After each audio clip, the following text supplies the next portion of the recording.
Expository Discourses on the Book of Genesis by Andrew Fuller. Discourse 18. The generations of Shem and the call of Abram. Genesis chapter 11, verses 10 to 32, and chapter 12, verses 1 to 4. The sacred historian, having given an account of the repeopling of the earth, here takes leave of the children of men, and confines himself to the history of the sons of God. We shall find him all along adhering to this principle. When any of the posterity of the righteous turn their backs on God, he presently takes leave of them, and follows the true church and true religion wherever they go. Verses 10 to 26. The principal use of the genealogy of Shem to Terah, the father of Abram, may be to prove the fulfillment of all the promises in the Messiah. To this purpose it is applied in the New Testament. Verses 27 to 29.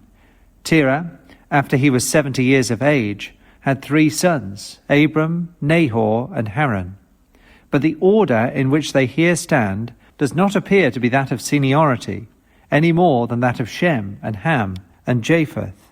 For if Abram had been born when Terah was 70 years old, he must have been 135 at the time of his father's death, whereas he is said to have been but 75, when after that event he set out for Canaan.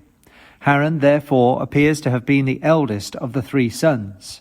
He died in Ur of the Chaldees, but left behind him a son and 2 daughters, Lot and Milcah and Iscah. The 2 surviving sons, Abram and Nahor, took them wives. The name of Abram's wife was Sarai, of whose descent we are not here told, but by what he said of her in chapter 20, verse 12, it would seem that she was his half-sister, or his father's daughter by another wife. In those early ages, nearer degrees of consanguinity were admitted than were afterwards allowed by the divine law. Nahor married his brother Haran's eldest daughter, Milcah. Verse 31. It is said of Terah that he took Abram his son, and Lot the son of Haran his grandson, and Sarai his daughter-in-law, his son Abram's wife, and that they went from Ur of the Chaldees to go into the land of Canaan.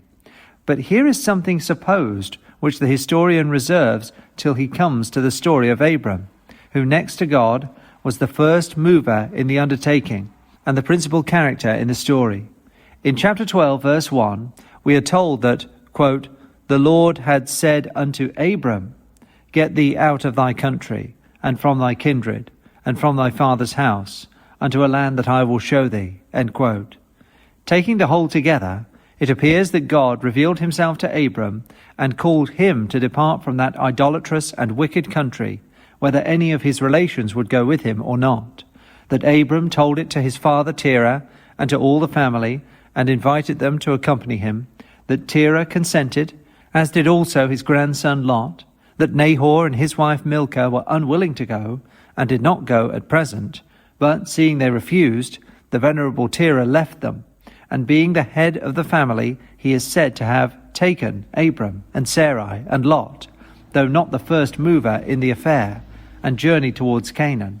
That stepping within the country of Mesopotamia, he called the place where he pitched his tent Haran, in memory of his son who died in Ur of the Chaldees. Finally, that during his residence in this place he died, being 205 years old.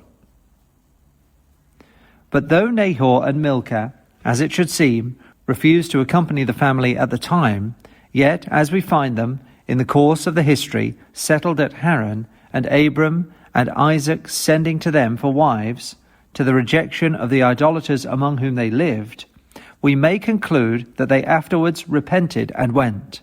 And thus the whole of Terah's family, though they did not go to Canaan, yet are rescued from Chaldean idolatry, and, settling in Haran, maintain a considerable time the worship of the true God. Chapter 12, verses 1 to 3.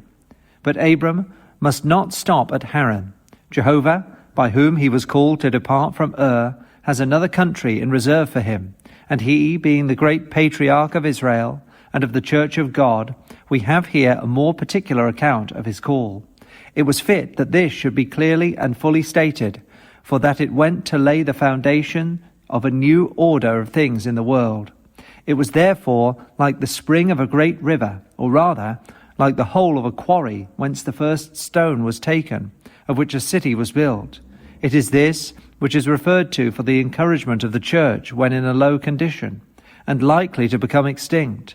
God, quote, called Abram alone, and blessed him, and increased him, end quote.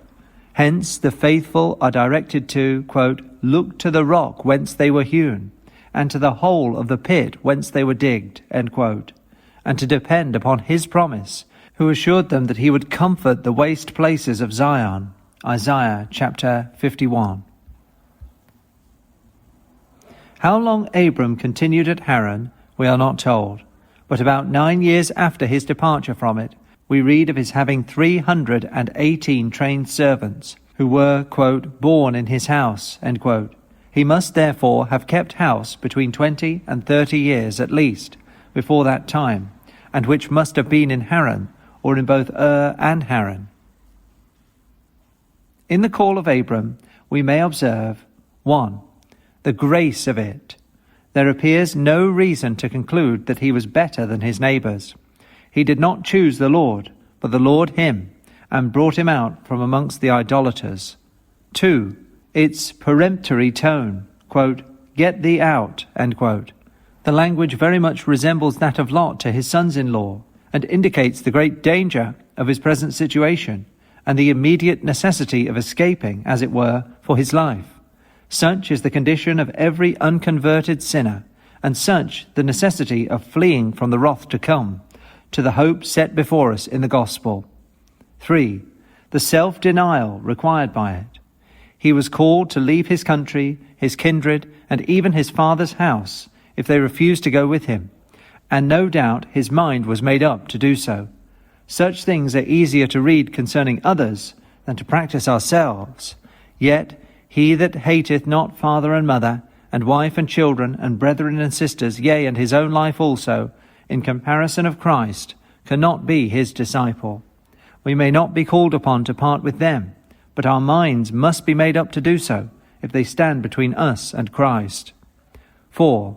The implicit faith, which a compliance with it would call for. Abram was to leave all, and to go, he knew not whither, quote, unto a land that God would show him, end quote. If he had been told it was a land flowing with milk and honey, and that he should be put in possession of it, there had been some food for sense to feed upon. But to go out, quote, not knowing whither he went, end quote, must have been not a little trying to flesh and blood. Nor was this all. That which was promised was not only in general terms, but very distant. God did not tell him he would give him the land, but merely show him it. Nor did he, in his lifetime, obtain the possession of it. He was only a sojourner in it, without so much as a place to set his foot upon. He obtained a spot, it is true, to lay his bones in, but that was all.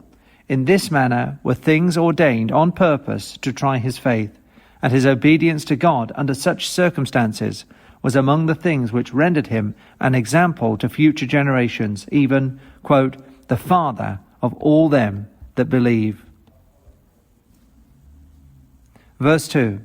The promise had reference to things which could be but of small account to an eye of sense, but faith would find enough in it to satisfy the most enlarged desires. The objects, though distant, were worth waiting for. He should be the father of a great nation. And what was of greater account, and which was doubtless understood, that nation should be the Lord's. God himself would bless him, and this would be more than the whole world without it. He would also make his name great, not in the records of worldly fame, but in the history of the church. And being himself full of the blessing of the Lord, it should be his to impart blessedness to the world. Quote, I will bless thee, and thou shalt be a blessing, end quote. The great names among the heathen would very commonly arise from there being curses and plagues to mankind. but he should have the honor and happiness of being great in goodness, great in communicating light and life to his species. This promise has been fulfilling ever since. All the true blessedness which the world is now or shall hereafter be possessed of is owing to Abram and his posterity. Through them we have a Bible, a Saviour, and a gospel. They are the stock on which the Christian church is grafted. Their very dispersions and punishments have proved the riches of the world. What then shall be their recovery but life from the dead? It would seem as if the conversion of the Jews, whenever it shall take place, will be a kind of resurrection to mankind. Such was the hope of this calling. And what could the friends of God and man desire more? Yet, as if all this were not enough, it is added, verse 3, quote, I will bless them that bless thee, and curse him that curseth thee, end quote. This is language never used but of an object of special favour. It is declaring that he should not only be blessed himself, but that all others should be blessed or cursed as they respected or injured him. Of this, the histories of Abimelech, Laban, Potiphar, both the Pharaohs, Balak and Balaam furnish examples. Finally, lest what had been said of his being made a blessing should not be sufficiently explicit, it is added, quote, and in thee shall all the families of the earth be blessed, end quote. This was saying that a blessing was in reserve for all nations, and that it should be bestowed through him and his posterity as the medium. Paul applies this to Christ, and the believing Gentiles being blessed in him. He calls it, quote, the gospel which was preached before unto Abraham, end quote. Galatians chapter 3, verses 7 to 16. Peter also makes use of it in his address to those who had killed the Prince of Life, to induce them to repent and believe in him. Quote, Ye are the children of the prophets, says he, and of the covenants which God made with our fathers, saying unto Abram, And in thy seed shall all the kindreds of the earth be blessed. Unto you first, God, having raised up his Son Jesus, sent him to bless you, in turning away every one of you from his iniquities, end quote. As if he had said, quote, You are descended from one whose posterity were to be blessed above all nations, and made a blessing. And the time to favour the nations being now at hand, God sent his Son first to you, to bless you, and to prepare you for blessing them, as though it were yours to be a nation of ministers or missionaries to the world. But how, if instead of blessing others you should continue accursed yourselves? You must first be blessed, ere you can, as the true children of Abram, bless the kindreds of the earth, and that by every one of you being turned from his iniquities. End quote. Verse 4. The faith of Abraham operated in a way of prompt and implicit obedience. First, it induced him to leave Ur of the Chaldees, and now he must leave Haran. Haran was become the place of his father's sepulchre. Yet he must not stop there, but pressed forwards to the land which the Lord would show him. On this occasion, young Lot, his nephew, seems to have felt a cleaving to him, like that of Ruth to Naomi, and must needs go with him, encouraged no doubt by his uncle in some such manner as Moses afterwards encouraged Hobab. Go with me, and I will do thee good, for the Lord hath spoken good concerning Abram. Verse 5. We now see Abram being 75 years old, and Sarai and Lot, with all they are and have, taking a long farewell of Haran, as they had done before of Ur. Quote, the souls that they had gotten in Haran, end quote, could not refer to children, but perhaps to some godly servants who cast in their lot with them. Abram had a religious household, who were under his government, as we afterwards read, one of whom went to seek a wife for Isaac. We also read of one, quote, Eliezer of Damascus, end quote, who seems to have been not only his household steward, but the only man he could think of, if he died childless, to be his heir. With these he set off for the land of Canaan, which by this time he knew to be the country that the Lord would show him, and to the land of Canaan he came.